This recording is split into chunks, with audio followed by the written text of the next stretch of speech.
Bau apa ini? Menjijikkan. Kamu tidak mandi setahun ya? Maaf Tuan, maaf. Aroma kulit jok kulit asli Italia yang baru saja dipoles seharusnya mendominasi kabin jet pribadi Gulfstream G650 itu.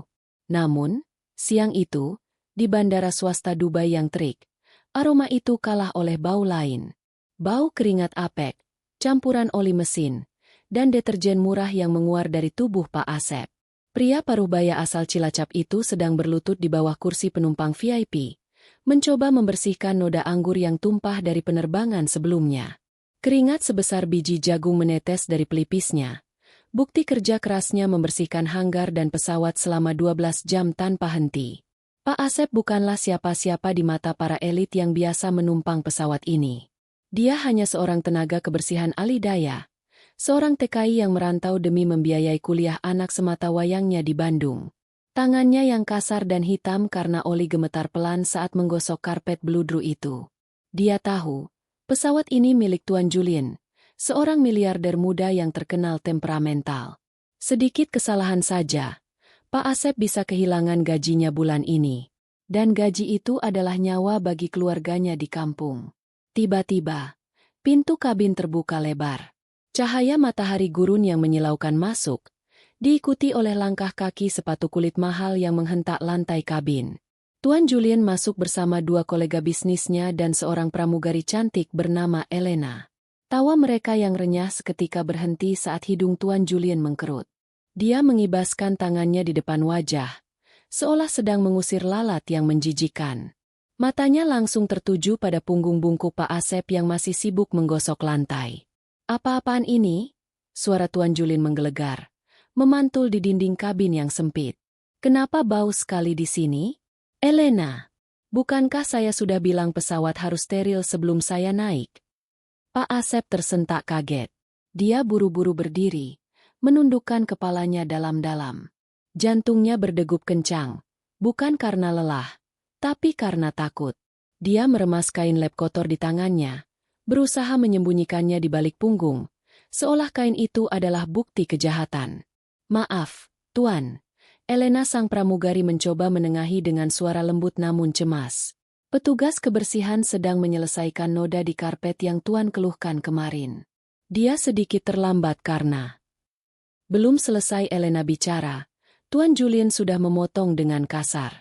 Dia melangkah maju, mendekatkan wajahnya yang licin dan terawat ke arah Pak Asep.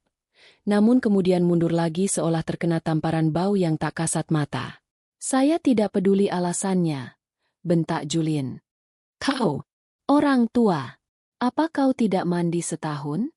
Kau merusak udara di pesawat saya."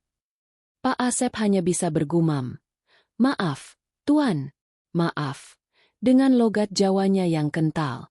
Dia ingin menjelaskan bahwa AC di bara penampungan TKI mati semalam, dan dia harus berjalan kaki 5 kilometer ke hanggar karena bis jemputan mogok.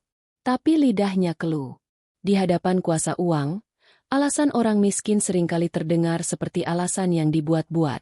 Hinaan itu belum selesai. Tuan Julien mengambil botol parfum mahal dari tasnya dan menyemprotkannya secara berlebihan ke udara, tepat di atas kepala Pak Asep, seolah sedang menyemprot hama. "Keluar kau dari sini. Sekarang. Jangan biarkan tamu-tamu saya melihat wajahmu yang kusam itu di kabin utama." Tuan Julien menunjuk ke arah pintu kargo di bagian belakang pesawat. "Tapi Tuan, tugas saya belum." Pak Asep mencoba membela diri, namun tatapan nyalang Tuan Julien membungkamnya. Rasa malu yang panas menjalar dari leher hingga ke telinganya. Di usia setua ini, diperlakukan lebih rendah dari sampah di depan orang asing adalah pukulan telak bagi harga dirinya. Namun, dia ingat wajah anaknya. Dia ingat tujuannya merantau. Dia menelan ludah pahit itu. Dengan langkah tertatih, Pak Asep memungut ember dan peralatannya. Dia berjalan mundur, membungkuk berkali-kali sambil menggumamkan kata maaf. Dia tidak keluar lewat pintu utama yang megah, melainkan digiring seperti ternak menuju area belakang, tempat barang-barang bagasi dan peralatan disimpan. Area itu sempit, gelap, dan tidak ber-AC saat mesin mati. Tapi setidaknya, di sana dia tidak perlu melihat tatapan jijik dari orang-orang kaya itu. "Sahabat semua, Pernahkah kalian merasa dihakimi hanya dari penampilan luar kalian? Rasa sakit Pak Asep ini nyata. Tapi sabar dulu, karena roda nasib berputar dengan cara yang misterius. Sebelum kita lanjut ke nasib Pak Asep di angkasa, jangan lupa tekan tombol like sekarang juga sebagai bentuk dukungan kalian pada para pejuang nafkah, dan subscribe agar tidak ketinggalan kisah inspiratif lainnya. Pesawat Gulfstream itu mulai taxiing menuju landasan pacu. Di kabin utama, suasana kembali ceria. Tuan Julien dan rekan-rekannya membuka botol sampanye, tertawa lebar membicarakan saham dan properti. Musik jazz lembut mengalun dari speaker Bose yang tersembunyi. Elena, sang pramugari, melayani mereka dengan senyum profesional, meski hatinya terasa teriris mengingat kejadian tadi. Dia sempat melihat mata Pak Asep yang berkaca-kaca sebelum pintu penyekat ditutup. Sementara itu, di bagian belakang pesawat, di sebuah kompartemen sempit dekat bagasi yang biasanya digunakan untuk krew rest darurat, Pak Asep duduk termenung. Dia tidak diizinkan turun karena pesawat sudah harus berangkat sesuai jadwal slot penerbangan, dan Tuan Julien dengan kejam memerintahkan agar si bau itu ikut saja dan diturunkan di bandara tujuan nanti, agar tidak membuang waktu memanggil petugas keamanan bandara untuk mengescortnya keluar. Duduk diam di sana, jangan sentuh apapun, dan jangan berani-berani masuk ke kabin depan. Itu perintah terakhir Julien sebelum membanting pintu penyekat. Pak Asep duduk di atas peti kemas kecil, memeluk lututnya. Getaran mesin jet yang mulai menderu terasa sangat kuat di bagian ekor ini. Dia meraba saku baju kerjanya, mengeluarkan foto usang keluarganya. "Sabar ya, Le," bisiknya pada foto anaknya. "Bapak dihina orang tidak apa-apa. Yang penting kamu jadi sarjana, jadi orang hebat, jangan seperti bapak." Pesawat mulai melaju kencang. Gaya gravitasi menekan tubuh kurus Pak Asep ke dinding kabin belakang. Tanpa sabuk pengaman yang layak, dia hanya berpegangan pada jaring kargo. Saat pesawat menanjak menembus awan, Pak Asep memejamkan mata. Dia bukan orang sembarangan sebenarnya. 30 tahun lalu, dia adalah mekanik muda berbakat di Bandung. Dia hafal seluk-beluk mesin pesawat baling-baling hingga jet tempur tua. Namun, krisis ekonomi dan tidak adanya biaya untuk memperbarui sertifikasi internasional membuatnya tersingkir. Dia berakhir menjadi petugas kebersihan. Namun insting mekaniknya tidak pernah mati. Telinganya yang terlatih menangkap sesuatu yang ganjil. Di antara deru mesin Rolls-Royce yang halus itu, ada suara hissing atau desisan yang sangat samar. Orang awam, bahkan pilot di kokpit yang teredam noise cancelling, mungkin tidak mendengarnya. Tapi Pak Asep mendengarnya. Itu suara dari panel hidrolik cadangan yang letaknya tak jauh dari tempat dia duduk. Dia mencoba mengabaikannya. "Bukan urusanmu, Sep. Kamu cuma tukang bersih-bersih bau," batinnya.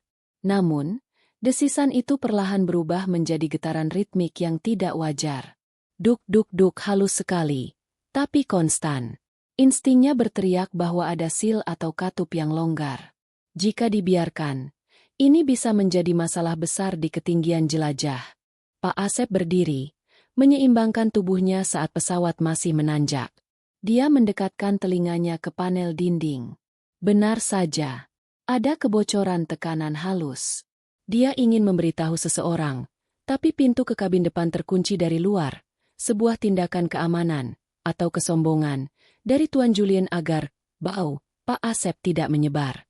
Pak Asep terkurung bersama potensi bahaya yang sedang mengintai. Di kabin utama, pesta kecil sedang berlangsung. Tuan Julien sedang memamerkan jam tangan barunya seharga satu rumah mewah kepada temannya. "Ini edisi terbatas," katanya sombong.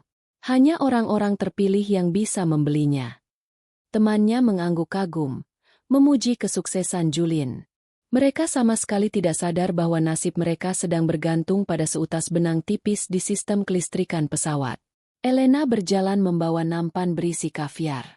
Dia sempat melirik ke arah pintu belakang. Dia merasa kasihan pada bapak tua itu. Dia ingat, tadi pagi Pak Asep sempat menyapanya dengan sopan dan menanyakan kabar. Hal yang jarang dilakukan oleh penumpang kaya raya yang menganggapnya hanya sebagai pelayan berseragam.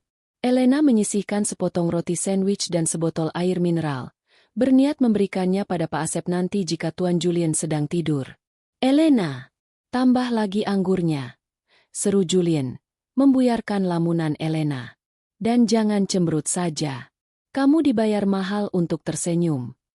Elena memaksakan senyum. Baik, Tuan, jawabnya. Di luar jendela, langit mulai berubah warna. Awan putih bergumpal tebal berubah menjadi abu-abu gelap. Pilot sudah memberikan peringatan sabuk pengaman dinyalakan karena akan ada sedikit guncangan. Halah, guncangan biasa, cemooh Julien.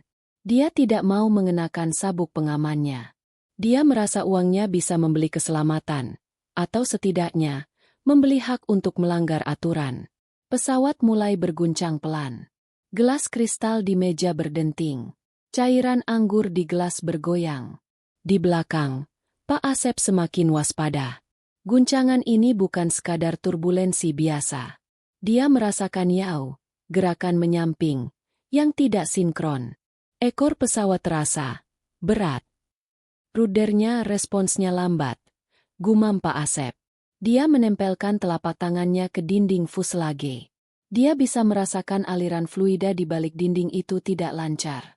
Tiba-tiba, sebuah guncangan keras menghantam. Brak!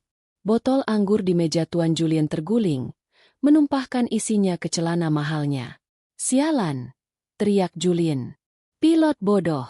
Tidak bisakah dia terbang dengan becus? Dia menekan tombol intercom, berniat memaki pilot. Tapi tidak ada jawaban. Hanya suara statis. Lampu kabin berkedip sekali. 2 kali. Lalu mati total selama 3 detik sebelum menyala kembali dengan cahaya redup dari lampu darurat. Tawa di kabin itu lenyap seketika. Wajah sombong Tuan Julien berubah pucat. Kesunyian yang mencekam menyelimuti. Hanya dipecahkan oleh suara mesin yang terdengar berbeda. Narator. Ketenangan yang dibeli dengan uang bisa hilang dalam sekejap mata. Saat bahaya datang, status sosial tidak lagi berarti. Sebelum kita melihat kepanikan yang melanda Tuan Julien, saya ingin mengajak Anda berdiskusi di kolom komentar. Menurut kalian, apakah Pak Asep harus menolong orang yang sudah menghinanya? Tulis pendapat kalian di bawah ya. Kepanikan mulai merayap. Pilot akhirnya memberikan pengumuman, namun suaranya terdengar tegang. Hadirin sekalian, ini Kapten berbicara. Kita mengalami sedikit gangguan pada sistem kelistrikan utama. Mohon tetap duduk dan kenakan sabuk pengaman. Kami sedang mencoba mereset sistem. Suara Kapten terdengar tidak meyakinkan. Di kokpit, situasinya jauh lebih mengerikan daripada yang diketahui penumpang. Kapten James dan kopilot Ryan sedang bertarung dengan panel instrumen yang mendadak menjadi pohon Natal. Istilah penerbangan ketika semua lampu peringatan menyala bersamaan. Layar navigasi utama mati. Autopilot terputus. Mereka terbang buta di tengah badai yang baru saja terbentuk. Sistem hidrolik B kehilangan tekanan.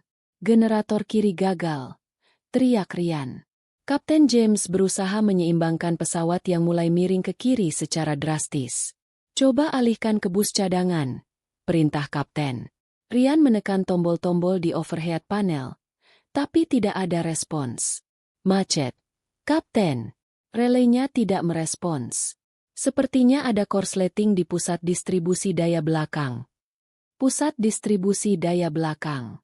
Lokasinya tepat di sebelah tempat Pak Asep dikurung. Di kabin belakang, Pak Asep sudah tahu apa yang terjadi sebelum pilot mengumumkannya. Bau kabel terbakar mulai tercium. Asap tipis keluar dari celah panel di dekatnya. Ini bukan sekadar turbulensi. Ini adalah kebakaran elektrikal. Pak Asep tidak panik.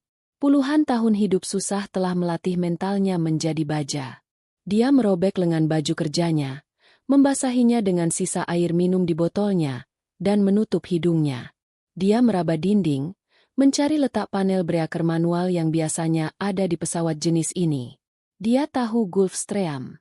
Dulu, saat masih muda, dia pernah ikut pelatihan perawatan pesawat jenis lama yang menjadi basis pesawat ini. Dia tahu bahwa di balik panel dekoratif itu, ada tuas manual yang bisa memutus aliran listrik ke sirkuit yang terbakar. Pak Asep menggedor pintu penyekat. Buka! Ada api di kabel. Buka! Teriaknya. Tapi suara gaduh di kabin depan menenggelamkan suaranya. Pesawat menukik tajam. Tubuh Pak Asep terlempar menghantam dinding. Bahunya terasa nyeri luar biasa. Mungkin retak. Tapi dia tidak peduli. Jika dia pingsan sekarang, semua orang di pesawat ini akan mati. Sambil menahan sakit di bahunya, memori masa lalu Pak Asep berputar. 30 tahun lalu, di Lanut Hussein Sastra Negara. Asep muda sedang dipuji oleh komandannya karena berhasil memperbaiki mesin Hercules yang mogok hanya dengan peralatan sederhana. "Kamu punya tangan emas, Sep," kata komandan itu. "Kamu harusnya jadi kepala mekanik di maskapai internasional." Mimpi itu hancur ketika ibunya sakit keras. Tabungan untuk sertifikasi habis untuk biaya rumah sakit. Asep harus memilih, karir atau nyawa ibunya. Dia memilih ibunya. Dan sejak saat itu, dia turun kelas. Dari mekanik pesawat, jadi mekanik bengkel motor. Lalu akhirnya menjadi buruh serabutan. Dan kini petugas kebersihan yang diusir karena bau. Tapi Tuhan Maha Adil. Tuhan tidak membiarkan ilmu Asep hilang. Ilmu itu tersimpan rapi di otaknya. Menunggu saat yang tepat untuk digunakan. Dan saat itu adalah sekarang. Di ketinggian 30.000 kaki. Di dalam kaleng besi yang sedang jatuh bebas. "Tidak," batin Asep. "Aku tidak akan mati di sini. Anakku masih butuh biaya semesteran. Aku harus pulang." Tekad itu memberinya kekuatan. Dia bangkit lagi, mengabaikan rasa sakit di bahunya. Dia mencari celah di panel dinding. Dia tidak punya obeng. Dia meraba sakunya. Hanya ada kunci loker asrama dan sekeping uang koin Rp500. Koin itu adalah harapan terakhirnya. Di kabin utama, Tuan Julien sudah menangis. Sifat angkuhnya lenyap tak berbekas. Dia memeluk tas berisi uang dan dokumen sahamnya, seolah benda itu bisa menyelamatkannya. "Lakukan sesuatu. Aku bayar kalian mahal." Teriaknya pada Elena yang juga sedang ketakutan tapi tetap berusaha menenangkan penumpang. "Tuan, harap tenang." Suara Elena bergetar. Masker oksigen tiba-tiba jatuh dari langit-langit kabin, menambah suasana horor. Pesawat berguncang hebat, membuat barang-barang berterbangan. Laptop, gelas, botol anggur, semua menjadi proyektil berbahaya. Tiba-tiba, pintu kokpit terbuka. Kopilot Rian keluar dengan wajah pucat pasi. Dia merangkak menuju kabin. "Kami butuh bantuan. Sistem elektronik mati total. Stabilizer macet. Adakah di antara kalian yang mengerti kelistrikan?" Tuan Julien dan teman-temannya saling pandang dengan tatapan kosong. Mereka tahu cara menghasilkan uang, cara memecat karyawan, cara membeli mobil mewah. Tapi mereka tidak tahu cara menyambung kabel. Keahlian mereka tidak laku di situasi ini. Hening. Keputusasaan mulai merayap. Pesawat terus kehilangan ketinggian. Elena tiba-tiba teringat sesuatu.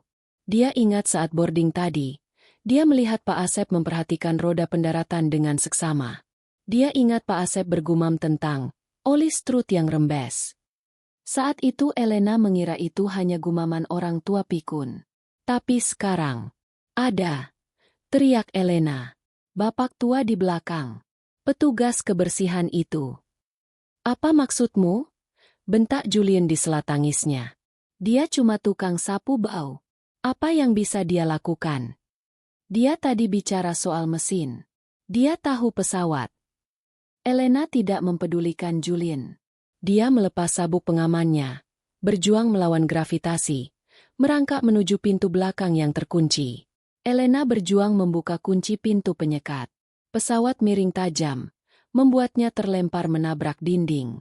Tapi dia berhasil memutar tuasnya. Pintu terbuka. Pemandangan di balik pintu itu mengejutkan. Asap mengepul. Dan di tengah asap itu, Pak Asep sedang berlutut, membongkar panel dinding dengan tangan kosong dan sekeping koin. Jari-jarinya berdarah karena tergores logam tajam. Tapi matanya fokus, tajam, penuh perhitungan. Bukan mata seorang pembersih toilet yang pasrah, tapi mata seorang ahli yang sedang bekerja. "Pak!" panggil Elena. Pak Asep menoleh. "Katakan pada pilot." Matikan bus generator nomor 2 sekarang. Saya akan bypass sirkuitnya dari sini. Teriak Pak Asep mengatasi deru suara angin dan alarm. Suaranya tegas, penuh otoritas. Tidak ada lagi nada merendah dan takut seperti tadi. Elena ternganga sejenak, lalu mengangguk. Dia berbalik dan berteriak pada kopilot Rian. Matikan generator 2. Dia bilang matikan generator 2. Rian ragu sejenak. Itu akan mematikan sisa navigasi kita. Lakukan saja. Kita akan mati kalau tidak, jerit Elena. Rian berlari kembali ke kokpit. Di kokpit, Kapten James sudah hampir menyerah. Ketinggian sudah di bawah 15.000 kaki. Gunung-gunung terlihat samar di balik awan badai. Mematikan generator 2. Sekarang. Rian menekan tombol. Gelap gulita. Seluruh pesawat mati total. Mesin terasa hening sejenak. Pesawat meluncur seperti batu. Di belakang, Pak Asep bekerja dengan kecepatan kilat. Dia menemukan kabel yang meleleh. Dia harus memisahkan kabel control surface dari kabel daya yang korslet. Tanpa tang potong, dia menggunakan gigi-giginya untuk mengelupas isolasi kabel. Rasa pahit karet terbakar memenuhi mulutnya. Dia menyambungkan 2 kabel tembaga telanjang itu secara manual. Percikan api menyambar wajahnya, membakar sedikit alisnya. Ayo, ayo. Geramnya. Sengatan listrik tegangan rendah menyentak tangannya, tapi dia tidak melepaskannya. Dia memutar kabel itu, mengikatnya kuat-kuat. Nyalakan, teriak Pak Asep sekuat tenaga, berharap suaranya tembus ke kokpit. Entah karena telepati atau insting, Kapten James di depan mencoba merestart sistem utama. Suara itu, suara paling indah di dunia. Layar di kokpit berkedip nyala. Indikator hidrolik bergerak naik. Kita dapat tenaga kembali, teriak Kapten James. Dia menarik yoke, kemudi, sekuat tenaga. Naik, naik. Sayap pesawat merespons. Hidung pesawat perlahan mendongak. Gaya G-force menekan semua orang ke kursi, atau ke lantai. Pak Asep terhempas ke lantai kargo. Nafasnya tersengal. Tapi dia tersenyum. Getaran pesawat kembali normal. Wow, detik-detik yang sangat menegangkan. Pak Asep membuktikan bahwa keahlian dan keberanian tidak diukur dari wangi parfum atau merek pakaian. Sebuah like untuk keberanian Pak Asep. Teman-teman. Dan share video ini agar teman kalian tahu. Jangan pernah meremehkan siapapun. Kelegaan menyeruak di dalam kabin pesawat. Lampu-lampu indikator kembali menyala hijau, dan desingan mesin pesawat terdengar lebih stabil. Elena, yang masih gemetar, terduduk lemas di lantai dekat pintu penyekat. Dia menatap Pak Asep yang sedang menyeka darah dari jarinya dengan kain kotor yang tadi dia sembunyikan. Wajah tua itu tampak kelelahan, namun matanya memancarkan kepuasan yang dalam. Kepuasan seorang mekanik yang baru saja menaklukkan mesin bandel. Di kabin utama, Tuan Julian mulai bernapas lagi. Dia merapikan rambutnya yang berantakan dan menegakkan kerah bajunya, berusaha mengembalikan wibawanya yang sempat runtuh. Lihat, katanya pada rekan bisnisnya dengan suara yang masih sedikit serak. Pilot saya akhirnya tahu apa yang harus dilakukan. Saya membayar mereka mahal untuk ini. Dia sama sekali tidak menyebut peran Pak Asep. Egonya terlalu besar untuk mengakui bahwa nyawanya diselamatkan oleh orang yang baru saja dia usir. Namun, di kokpit, Kapten James dan kopilot Rian tidak seoptimis itu. Wajah mereka masih tegang saat menatap panel instrumen. Meskipun tenaga listrik sudah kembali, ada masalah baru yang muncul di layar monitor. Indikator bahan bakar di tangki sayap kiri menunjukkan penurunan yang drastis. Jauh lebih cepat daripada konsumsi normal mesin.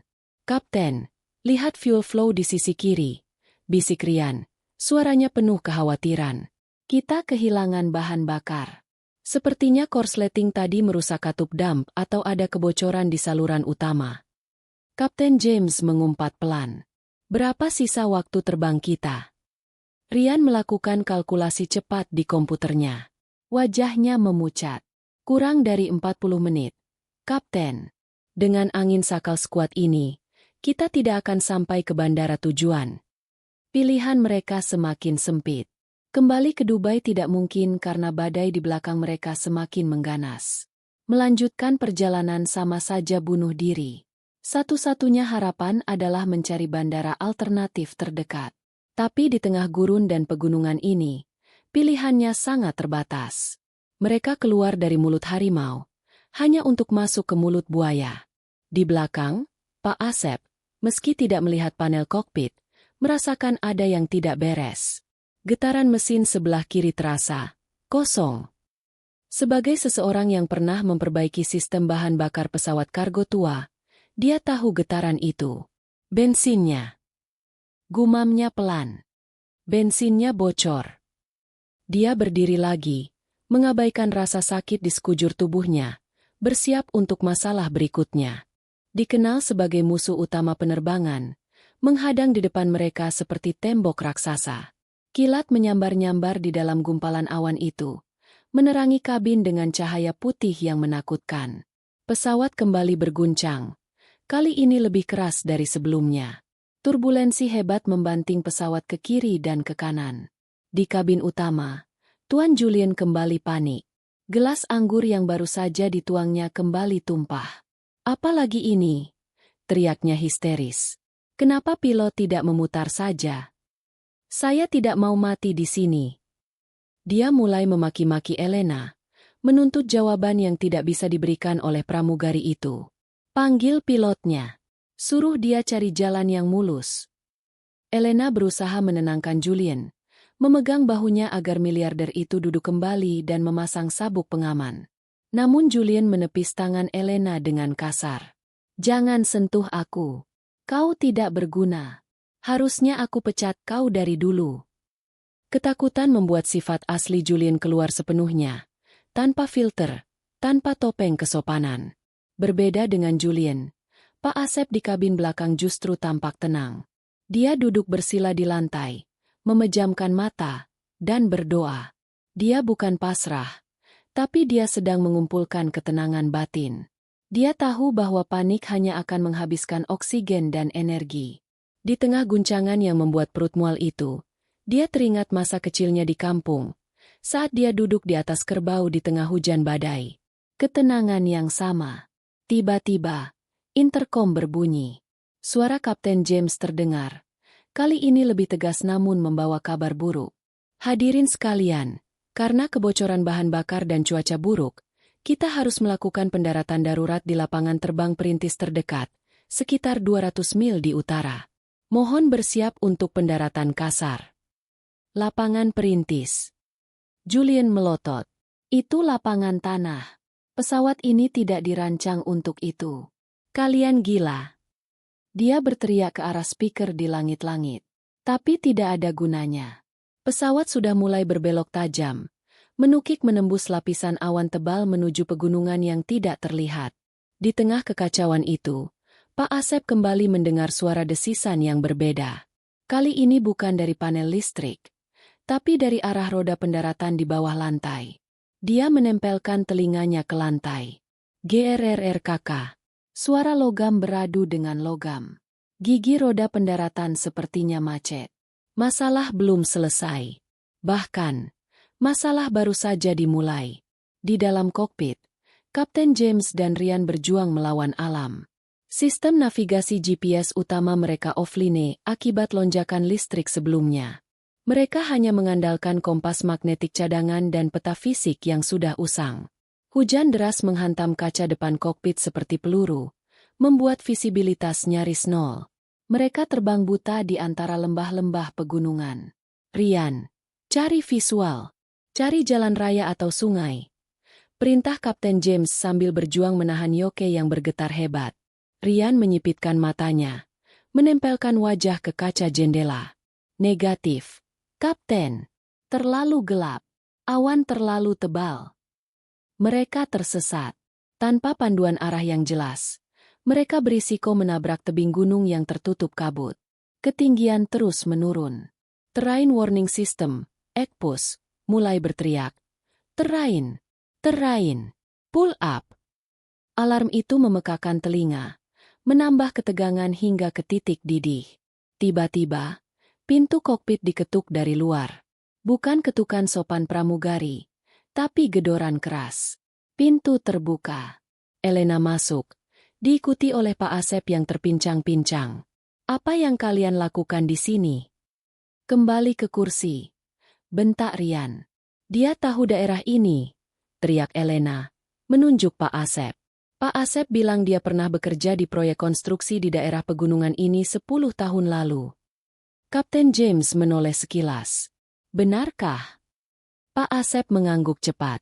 Dia maju mendekati kaca depan. Matanya menyapu kegelapan di luar.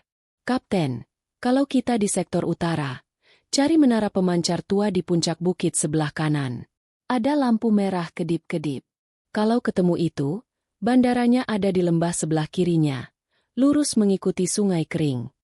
Kapten James ragu sejenak.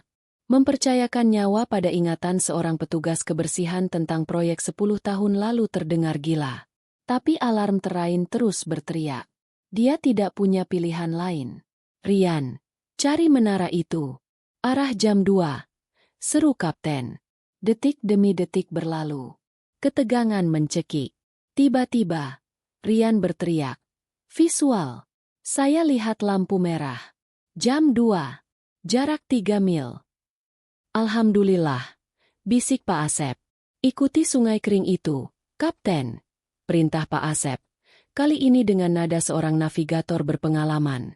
"Jangan terlalu rendah. Ada kabel listrik tegangan tinggi melintang di ujung lembah." Peringatan itu begitu spesifik sehingga Kapten James langsung mempercayainya. Dia memiringkan pesawat ke kiri, menghindari tebing yang baru saja muncul dari balik kabut. Pesawat kini berada di jalur yang benar menuju lapangan terbang perintis. Namun, situasi di kabin semakin memanas. Tuan Julian, yang melihat Pak Asep berada di kokpit dan memberikan instruksi, merasa otoritasnya dilangkahi. Dia melepaskan sabuk pengamannya dan berjalan terhuyung-huyung menuju kokpit. "Keluar kau!" teriak Julian saat melihat punggung Pak Asep di samping pilot.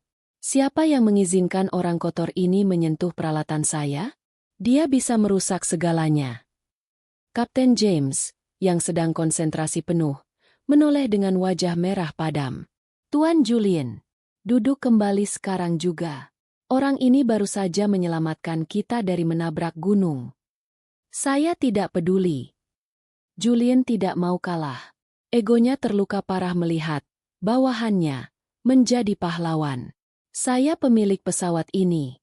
Saya perintahkan dia keluar." Dia mencoba menarik lengan baju Pak Asep yang penuh oli. "Cukup." Elena, yang selama ini selalu sopan dan penurut, tiba-tiba berdiri di antara Julian dan Pak Asep. Matanya menyala marah. "Tuan, kalau Tuan tidak duduk sekarang, saya akan melaporkan Tuan atas tuduhan membahayakan penerbangan. Dan percayalah, uang Tuan tidak akan laku di pengadilan internasional untuk kasus seperti ini." Julian terdiam. Dia tidak pernah melihat Elena semarah itu. Dia melihat sekeliling, bahkan rekan bisnisnya sendiri menatapnya dengan pandangan tidak setuju. Merasa terpojok, Julian mendengus kasar dan kembali ke kursinya dengan wajah masam. Dia merasa dipermalukan oleh pegawainya sendiri. Pak Asep tidak mempedulikan keributan itu. Fokusnya hanya satu, keselamatan pesawat. Dia kembali menatap panel instrumen. Matanya tertuju pada tuas roda pendaratan. "Kapten," katanya pelan, "sudah waktunya menurunkan roda. Tapi perasaan saya tidak enak." Kapten James mengangguk. "Gear down." Rian menarik tuas roda pendaratan ke bawah. Hening. Tidak ada suara thump yang biasa terdengar saat roda terkunci. Lampu indikator roda tetap mati. Lalu berkedip merah. "Gear unsafe," lapor Rian dengan suara bergetar. Roda pendaratan macet. Mereka akan mendarat di landasan tanah berbatu, tanpa roda, dengan bahan bakar yang menipis. Kematian kembali mengintip di depan mata. Sahabat, bayangkan berada di posisi itu. Sudah lolos dari satu bahaya, muncul bahaya lain yang lebih besar. Tekad Pak Asep benar-benar diuji di sini. Jika kalian setuju bahwa Pak Asep adalah definisi pahlawan tanpa tanda jasa, berikan komentar, "Semangat Pak Asep," di bawah. Indikator lampu merah itu berkedip seperti mata iblis yang mengejek. Gear unsafe. Artinya roda pendaratan mungkin keluar setengah, atau miring, atau tidak keluar sama sekali. Mendarat dalam kondisi seperti ini di landasan aspal bandara besar saja sudah berbahaya. Apalagi di landasan tanah perintis yang tidak rata dan dikelilingi jurang. Pesawat bisa terbalik, terbakar, dan meledak berkeping-keping. Kapten James mencoba mendaur ulang tuasnya, recikle gear. Naik, lalu turun lagi. Hasilnya sama. Suara gererer KKK yang didengar Pak Asep tadi ternyata adalah suara mekanisme pengunci yang patah. Sistem hidrolik utama memang sudah pulih, tapi aktuator mekanisnya sepertinya macet karena hentakan turbulensi tadi. Kita harus go round, berputar lagi, kata Rian panik. Tidak bisa. Potong Kapten James cepat. Bahan bakar sisa 10 menit. Kalau kita naik lagi, mesin akan mati di udara. Kita harus mendarat sekarang, dengan atau tanpa roda. Pak Asep mendekatkan wajahnya ke panel indikator. Dia mengetuk kaca indikator itu dengan jari telunjuknya, seolah berharap itu hanya kesalahan lampu. Tapi insting mekaniknya berkata lain. Ini bukan lampunya, Kapten. Lin KG-nya macet. Saya dengar suaranya tadi di bawah lantai. Ada sistem pompa manual di lantai kokpit, kata Kapten James, menunjuk sebuah panel kecil di lantai di antara kursi pilot dan kopilot. Itu sistem backup terakhir. Kita harus memompanya secara manual untuk memaksa roda turun. Rian segera membuka panel lantai itu. Ada sebuah tuas besi pendek di sana. Dia menariknya, mencoba memompa. Keras, sangat keras. Rian menggunakan kedua tangannya. Tapi tuas itu hanya bergerak 1 inci. Macet. Kapten. Tidak mau bergerak. Wajah Kapten James berubah putus asa. Tanpa roda, pendaratan ini akan menjadi bencana total. Badan pesawat akan hancur menghantam bebatuan sungai kering. Di tengah kepanikan itu, Pak Asep teringat struktur pesawat Gulfstream yang pernah dia pelajari manualnya. Manual bekas yang dia temukan di tempat sampah hanggar dan dia baca diam-diam saat istirahat makan siang. Dia tahu ada cara lain. Cara yang sangat berbahaya, tidak ada di prosedur standar, dan hanya bisa dilakukan oleh orang yang nekat. Ada akses ke well, ruang roda, dari ruang kargo depan, kata Pak Asep tiba-tiba. Suaranya tenang namun mendesak. Saya bisa masuk ke sana. Saya bisa menendang kunci mekanisnya secara manual dari dalam. Kapten James menoleh. Matanya terbelalak. Pak, itu, hellhole. Di sana tidak bertekanan, bising, dan sempit. Kalau roda itu turun saat Bapak ada di sana, Bapak bisa tergencet mekanisme hidrolik. Bapak bisa mati. Pak Asep tersenyum tipis. Senyum yang penuh kegetiran namun juga keberanian. Kalau saya tidak ke sana, kita semua mati, Kapten. Tuan Julien mati. Neng Elena mati. Saya juga mati. Sama saja kan? Rian menatap Pak Asep dengan pandangan tak percaya. Bapak yakin? Saya butuh kunci Inggris atau batang besi. Apa saja yang kuat? Kata Pak Asep. Tidak menjawab pertanyaan Rian tapi langsung ke solusi. Elena, yang mendengar percakapan itu, berlari ke gali, dapur pesawat. Dia kembali membawa sebuah tongkat besi pengungkit dari kit darurat. Ini, Pak. Tangannya gemetar saat menyerahkan besi itu. Dia tahu dia mungkin sedang mengirim Pak Asep ke kematiannya. Terima kasih, Neng, kata Pak Asep lembut. Dia menepuk tangan Elena pelan. Doakan Bapak ya. Kalau Bapak kenapa-napa, tolong sampaikan ke anak Bapak di Bandung. Bapak sayang dia.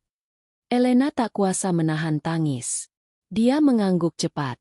Pak Asep berbalik, merangkak menuju pintu akses kecil di lantai kargo depan. Dia membuka palka itu. Angin dingin dan suara gemuruh mesin yang memekakan telinga langsung menyambar wajahnya. Pak Asep menurunkan tubuhnya ke dalam lubang gelap itu. Ruang roda pesawat, atau yang sering disebut teknisi sebagai hellhole, adalah tempat yang mengerikan saat pesawat sedang terbang. Angin berkecepatan ratusan kilometer per jam berputar di dalamnya. Suara mesin jet terdengar seperti raungan monster tepat di telinga. Tidak ada isolasi suara, Tidak ada pemanas.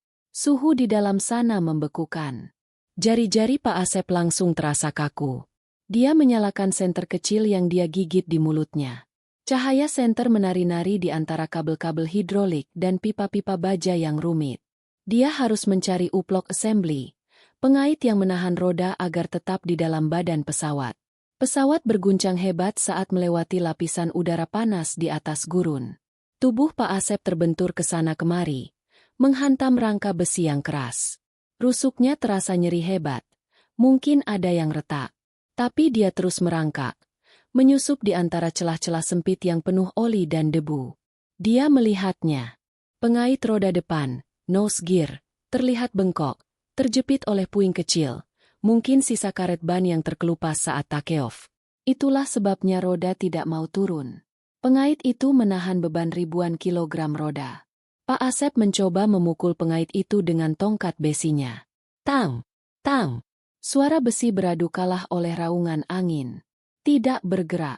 Pengait itu terkunci mati karena tekanan hidrolik yang macet. Ya Allah, beri aku kekuatan, doa Pak Asep dalam hati. Dia menyelipkan tongkat besi itu di sela-sela pengait, menjadikannya tuas pengungkit. Dia butuh tenaga ekstra. Sementara itu di kokpit, Kapten James melihat altimeter. Ketinggian 1000 kaki. 1 menit lagi mendarat. Pak Asep, apa yang terjadi di bawah sana? Teriaknya lewat interkom internal. Berharap Pak Asep bisa mendengar. Pak Asep tidak bisa mendengar teriakan Kapten James. Telinganya berdengung hebat. Dia mengerahkan seluruh sisa tenaganya untuk menekan tongkat besi itu. Otot-otot lengannya yang kurus menegang maksimal. Urat-urat di lehernya menonjol. Wajahnya memerah menahan napas. Turun! Turunlah kau besi tua! Teriak Pak Asep. Suaranya hilang ditelan angin. Perlahan, pengait itu mulai bergeser. Kreyek! Suara logam bergesekan yang menyilukan.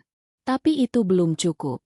Dia harus membukanya sepenuhnya agar gravitasi bisa menarik roda jatuh ke posisi terkunci. Pesawat tiba-tiba drop karena downdraft. Tubuh Pak Asep melayang sesaat, lalu terhempas lagi. Kepalanya membentur pipa hidrolik. Darah segar mengalir dari pelipisnya, menetes ke matanya, membuat pandangannya kabur. Rasa pusing menyerang hebat. Dia hampir pingsan. Di saat ambang kesadaran itu, bayangan wajah anaknya muncul lagi. Wajah bangga anaknya saat memakai toga wisuda. Bayangan itu menjadi suntikan adrenalin. Belum. Bapak belum selesai. Desisnya. Dia mengubah posisi kakinya, mencari tumpuan di rangka pesawat. Dia menggunakan punggungnya untuk mendorong tongkat besi itu, sementara kakinya menahan dinding. Dia menjadikan tubuhnya sendiri sebagai dongkrak hidrolik hidup. Krak! Suara keras terdengar. Pengait itu terlepas. Roda depan pesawat jatuh bebas karena gravitasi. Boom! Suara hantaman roda yang jatuh ke posisi daun terdengar sampai ke kokpit. Indikator hijau. Tree green. Roda terkunci. Teriak Rian di kokpit dengan suara pecah karena lega. Dia berhasil. Orang tua gila itu berhasil. Namun tugas Pak Asep belum selesai. Mekanisme pengunci otomatis, downlock, ternyata patah saat dia paksa tadi. Roda itu memang turun, tapi tidak terkunci kuat. Jika pesawat menyentuh tanah dengan keras, roda itu bisa melipat kembali ke dalam, dan hidung pesawat akan menghantam tanah, memicu ledakan. Pak Asep menyadari itu saat melihat pasak penguncinya terkulai lemas. Dia harus menahannya. Dia harus menahan tuas pengunci manual itu dengan tangannya sendiri selama pendaratan. Gila ini gila, batinnya. Tapi dia tidak punya pilihan. Dia melilitkan sabuk pengaman kerjanya ke pipa rangka, lalu mencengkeram tuas pengunci itu dengan kedua tangannya. Dia akan menjadi pasak hidup bagi roda pesawat itu. Pegangan! Teriak Kapten James di kokpit. Landasan tanah yang tidak rata itu menyambut mereka. Pesawat melaju dengan kecepatan 200 km per jam. Brak! Roda utama menyentuh tanah lebih dulu, melontarkan debu dan batu. Pesawat memantul sekali, lalu jatuh lagi. Guncangannya luar biasa. Di dalam well-well, Pak Asep merasa seperti dikocok di dalam blender semen. Tubuhnya terbanting-banting, tapi tangannya tetap mencengkeram tuas pengunci roda depan mati-matian. Lalu, roda depan menyentuh tanah. Blaar. Hentakan itu mengirimkan gelombang kejut ke seluruh tubuh Pak Asep. Dia menjerit kesakitan saat bahunya dislokasi. Tulang rusuknya serasa remuk ditekan oleh gaya dorong balik dari roda. Tapi dia tidak melepaskannya. Dia tahu jika dia lepas, roda akan melipat, dan mereka semua akan mati. Tahan, Sep, tahan, teriaknya pada diri sendiri. Air mata bercampur darah membasahi wajahnya. Pesawat terus melaju liar di atas landasan berbatu, mengerem sekuat tenaga. Suara reverse thrust mesin mengaum, mencoba melawan momentum. Batu-batu kerikil menghantam perut pesawat seperti hujan peluru. Debu mengepul menutupi pandangan. Di kabin, Tuan Julien berteriak ketakutan, memeluk kepalanya. Elena berdoa sambil memejamkan mata erat-erat. Semua orang menahan napas, menunggu apakah ini akhir hidup mereka. Perlahan, kecepatan pesawat menurun. Guncangan mulai mereda. Dari 100 knot, turun ke 80, 60, 40, dan akhirnya, berhenti. Pesawat Gulfstream mewah itu berhenti miring di ujung landasan, hanya beberapa meter dari jurang. Asap mengepul dari ban yang pecah. Mesin mati. Hening. Keheningan yang absolut. Hanya terdengar suara tetesan hujan dan bunyi tiking logam panas yang mendingin. Kita masih hidup, bisik Julien, meraba tubuhnya sendiri seolah tak percaya. Di kokpit, Kapten James dan Ryan saling pandang. Napas mereka memburu. Mereka selamat. Tapi di bawah sana, di dalam hellhole, tidak ada suara. Pak Asep terkulai lemas, tergantung pada sabuk pengamannya.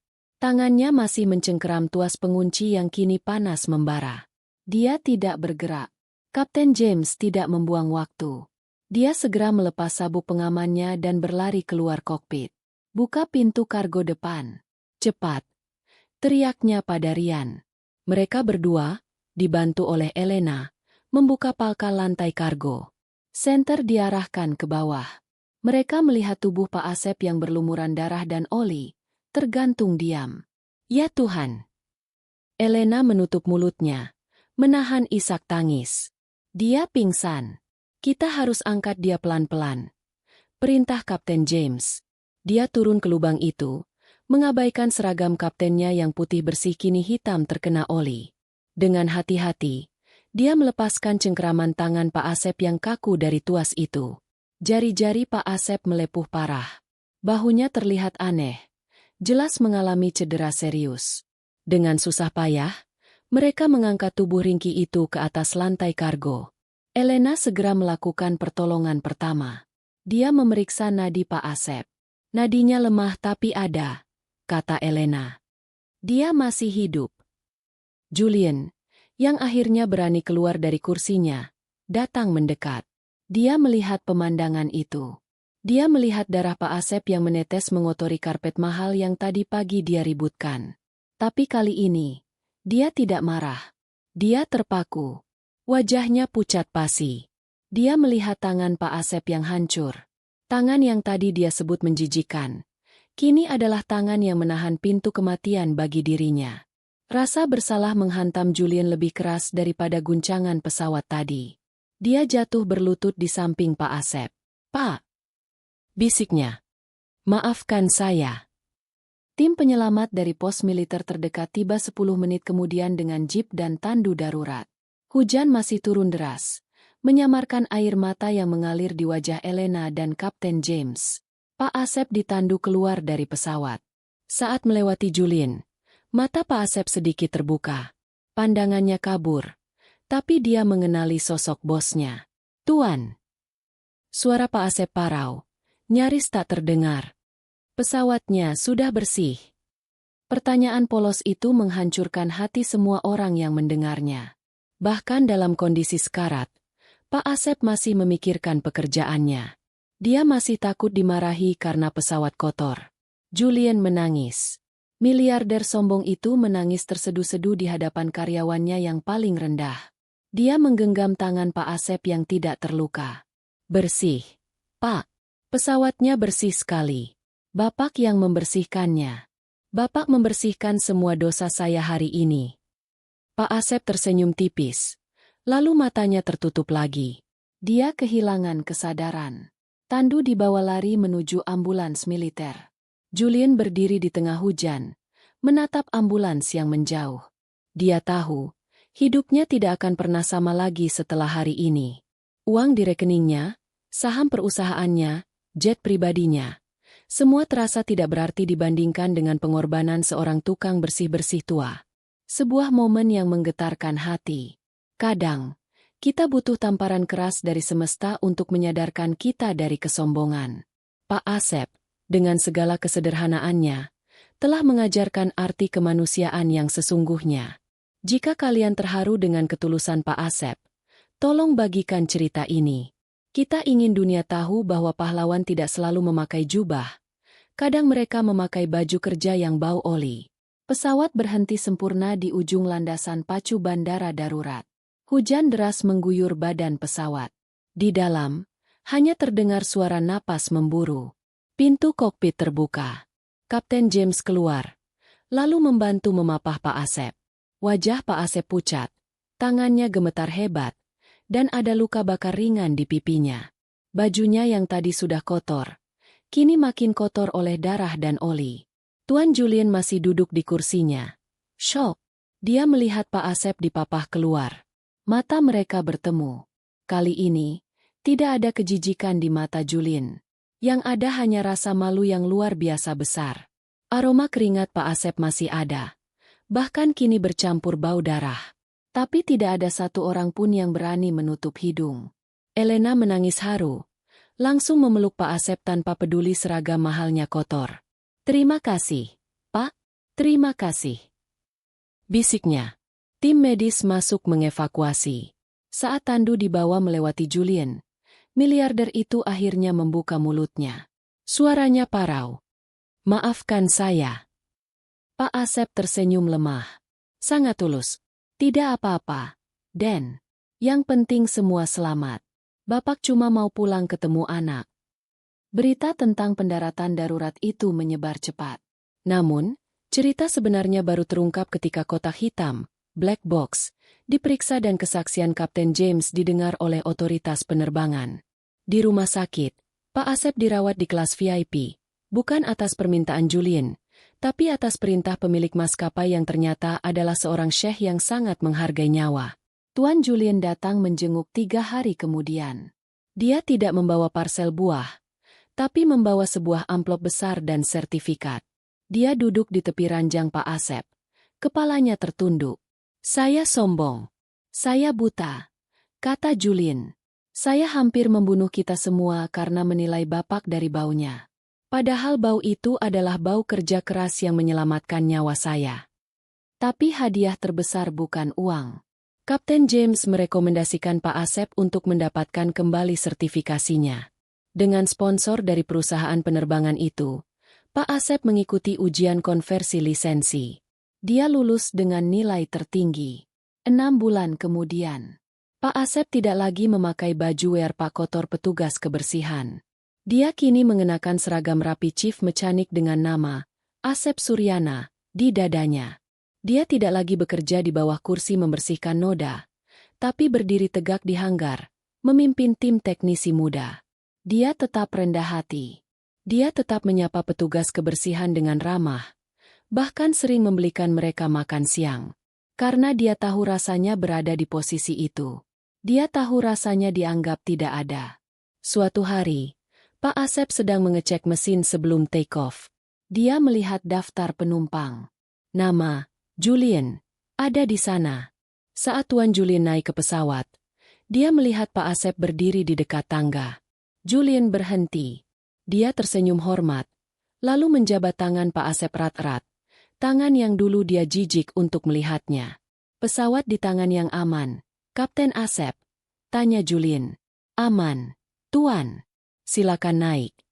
Jawab Pak Asep mantap. Aroma di sekitar Pak Asep kini adalah aroma aftur dan kopi. Aroma seorang profesional. Tapi di dalam hatinya, dia masih Asep yang sama. Asep yang mencintai keluarganya dan melakukan apapun untuk bertahan hidup. Sahabat, kisah Pak Asep mengajarkan kita satu hal penting. Jangan pernah menilai buku dari sampulnya. Dan jangan pernah menilai orang dari aromanya. Di balik baju yang lusuh, mungkin tersimpan hati emas dan kemampuan yang luar biasa. Di balik penampilan yang necis, mungkin tersimpan kesombongan yang rapuh. Dunia ini berputar. Orang yang hari ini kita usir, mungkin besok adalah orang yang tangannya kita cium karena menyelamatkan hidup kita. Bagaimana menurut kalian tentang tindakan Tuan Julien di akhir cerita? Apakah dia pantas dimaafkan? Coba tulis pendapat kalian di kolom komentar ya. Saya ingin membaca diskusi kalian. Dan jika kisah perjuangan Pak Asep ini menyentuh hati kalian, atau mengingatkan kalian pada perjuangan ayah kalian, tolong tekan tombol like-nya. Itu gratis, tapi sangat berarti bagi kami untuk terus berkarya. Jangan lupa subscribe dan nyalakan lonceng notifikasi, karena di video berikutnya kita akan membahas kisah nyata tentang seorang pemulung yang ternyata adalah mantan intelijen negara. Penasaran kan? Terima kasih sudah menonton sampai akhir. Ingat, hormati semua orang, karena setiap orang adalah pahlawan dalam cerita hidup mereka masing-masing. Sampai jumpa di video selanjutnya.